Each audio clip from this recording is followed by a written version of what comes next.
शिखर चढ्नुपर्छ। सन्तुरी झमक दिदी पढेर महान सिको हामीले गर्नुपर्छ बन्नु छ समान। पढ्नुपर्छ लेख्नुपर्छ अघि बढ्नुपर्छ।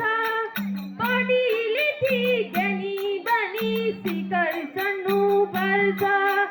झिङ्गा होइन माहुरीको सङ्गत गर्नुपर्छ। तब जीवन बन्छ हाम्रो ठुला खोला तर्छ। पढ्नुपर्छ लेख्नुपर्छ अघि बढ्नुपर्छ। पढी लेखी ज्ञानी बनी शिखर चढ्नुपर्छ। पढ्नुपर्छ लेख्नुपर्छ अघि बढ्नुपर्छ। पढी लेखी बन्नुपर्छ शिखर चढ्नुपर्छ। धन्यवाद।